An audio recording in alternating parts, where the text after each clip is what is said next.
Ciao a tutti! Nella pillola di questa settimana vedremo come personalizzare il riquadro visualizzazioni di Power BI Desktop.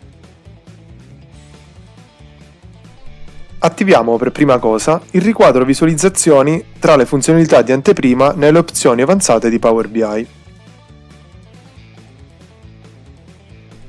Dal menu Visualizzazioni, a destra, scarichiamo e installiamo dal Marketplace un nuovo oggetto visivo, ad esempio il Bullet Chart. Clicchiamo quindi su OK.